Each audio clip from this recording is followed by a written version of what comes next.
Friends, जय श्री कृष्णा, राधे राधे। कैसे हैं आप सभी? आशा करते हैं आप सभी अच्छे होंगे। और आज मैं लेकर आई हूँ आप लोगों के लिए ऋषि पंचमी की व्रत कथा, व्रत का विधान और महत्व। तो इसे स्टार्ट करने से पहले चलिए बोलते हैं श्री गजानन महाराज जी की जय। तो चलिए हम कथा का श्रावण स्टार्ट करते हैं। कथा का विधान सुन लीजिए। पहले पूजा विधि का विधान है। व्रत करने वाला इस दिन सूर्योदय से पहले ब्रह्म मुहूर्त में उठकर अपने नित्य क्रम से निवृत्त होवे तथा फिर किसी विद्वान आचार्य को बुलाकर उनके निर्देशन में भगवान का एकाचित्र से पूजन करे। श्रद्धा पूर्वक पंचामृत से स्नान कराकर भगवान को नववेद अर्पण करे तथा समस्त पूजन सामग्री से विधिवत पूजन करे। तत्पश्चात भगवान का प्रसाद समस्त बंधु बांधव तथा कथा श्रावण करने वालों को दे और स्वयं प्रसाद पावे। व्रत के दिन रात्रि में जागरण करना श्रेष्ठ है। इस प्रकार नियम पूर्वक व्रत तथा पूजन करने से सर्व सुख, आरोग्यता, समृद्धि, यश, धन, धान्य, संतान, वैभव तथा विजय की प्राप्ति होती है। अंत में मोक्ष प्राप्त होता है। चलिए अब इसका हम महत्व जान लेते हैं।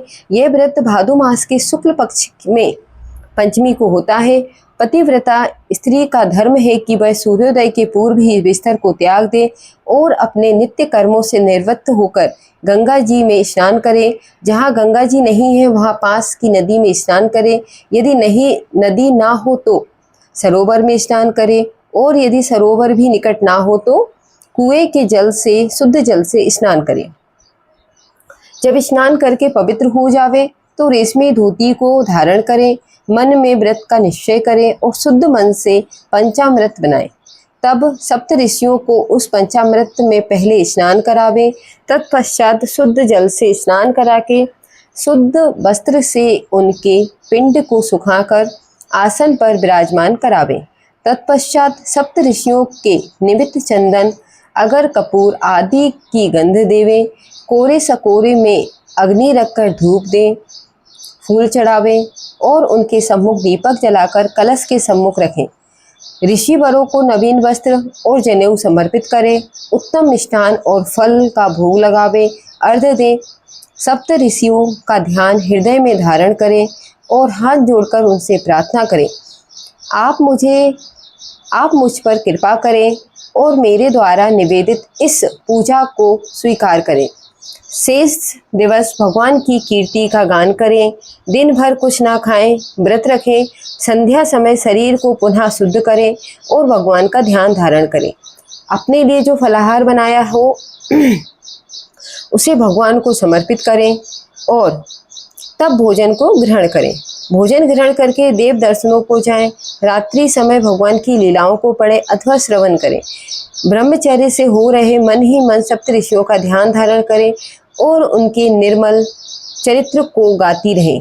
जो स्त्री इस प्रकार इस महान व्रत को धारण करती है वह इस लोक में धन, धान्य, पुत्र, पौत्र आदि समस्त सुखों का सेवन करती है और अंत समय स्वर्ग को जाती है।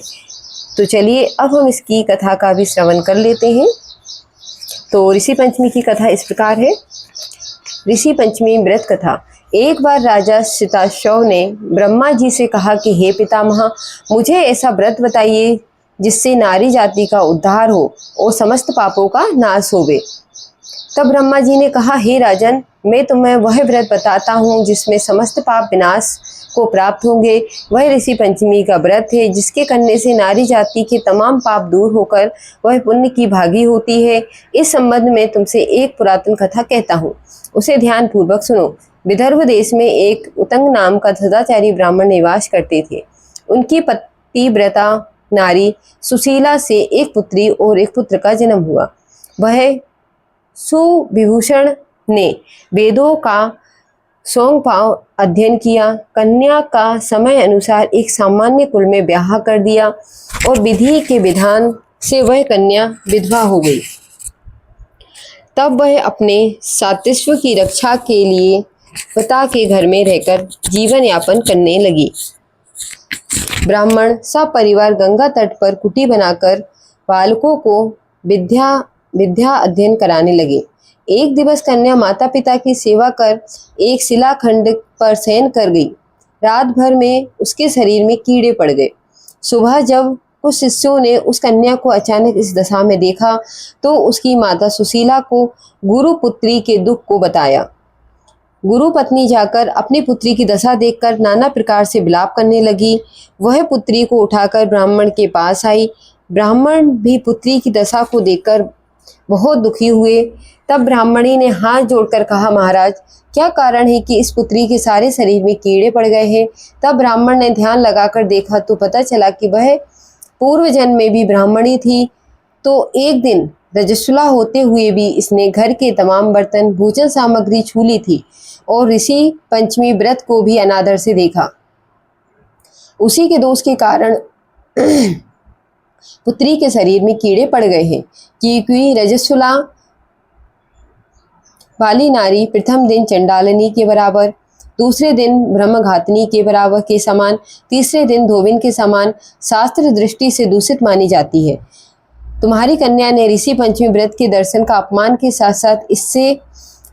साथ किए, इससे इसका ब्राह्मण कुल में जन्म तो हुआ पर शरीर में कीड़े पड़ गए। तब सुशीला ने कहा, महाराज, ऐसे उत्तम व्रत को आप विधि के साथ वर्णन कीजिए जिससे संसार के सारे प्राणी मात्र इस व्रत का लाभ उठा सके। जिससे संसार ब्राह्मण बोले, हे सधर्मिणी, यह व्रत भद्र मास की शुक्ल पक्ष की पंचमी को धारण किया जाता है। पंचमी के दिन किसी नदी में स्नान कर व्रत धारण कर सायकाल सप्त ऋषियों का पूजन विधि विधान से करना चाहिए। भूमि को गौ से लीपकर उस पर अष्ट कमल दल बनाकर नीचे लिखे सप्त ऋषियों की स्थापना कर प्रार्थना करनी चाहिए। महर्षि कश्यप, अत्रि, भारद्वाज, विश्वामित्र, गौतम, जमदग्नि और विशिष्ट महर्षियों की स्थापना कर आचमन, स्नान, चंदन, फूल, नौवेद आदि से पूजन कर व्रत सफल की कामना करनी चाहिए। इस व्रत को करके उद्यापन विधि पूर्वक करना चाहिए। चतुर्थी के दिन एक बार भोजन करके पंचमी के दिन व्रत आरंभ करें। सुबह नदी या जलाशय में स्नान करके गोबर से लीप कर के सर्वतोभद्र चक्र बना के उस पर कलश स्थापित करें।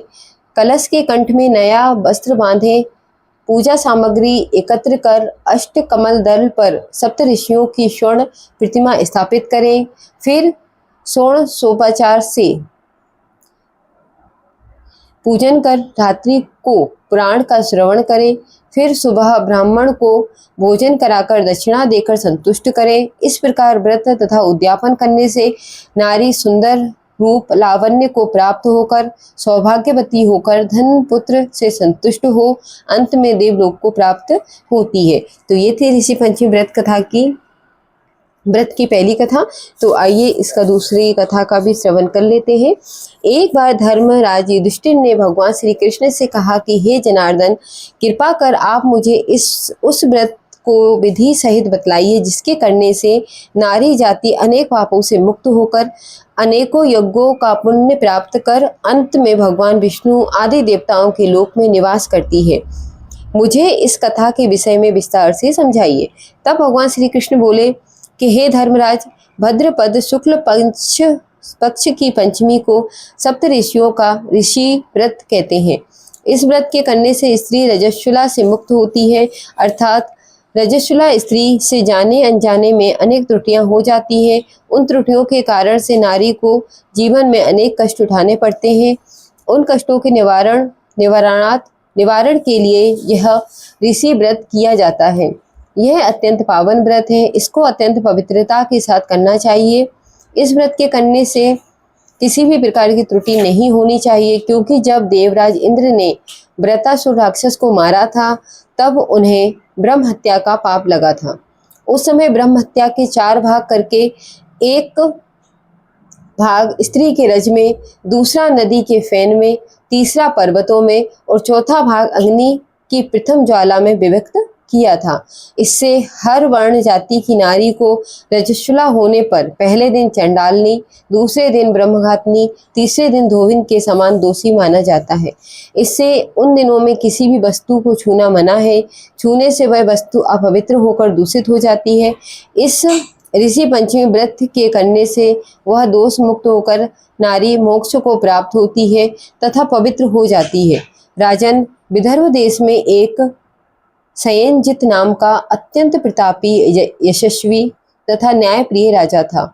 उस राज्य में एक सुमित्र नाम का विद्वान ब्राह्मण था। उसकी पत्नी, जिसका नाम जयश्री था, ऋषि काल में वह अचानक रजस्वला धर्म को प्राप्त हो गई और वह समय अनुसार भोजन आदि प्रति वस्तु छूती रही। इस प्रकार समय पूरा होने पर दोनों ही पति पत्नियों की मृत्यु हो गई। मरने के बाद पुनर्जन्म में ब्राह्मणी को कुतिया का जन्म मिला तथा ब्राह्मण को बेल का जन्म मिला। अपने तप के प्रभाव से दोनों को अपने पूर्व जन्म की पूरी बातों का स्मरण था। वह दोनों अपने ही पुत्र के घर में पल रहे थे। एक दिन श्राद्ध पक्ष में ब्राह्मण पुत्र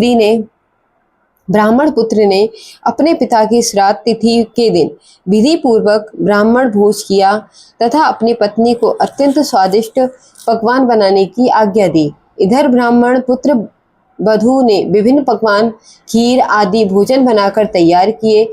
दुर्भाग्य से उस खीर में एक सर्प ने विष उगल दिया। यह हाल ब्राह्मणी, जो कुतिया की योनि में भी सब देख रही थी।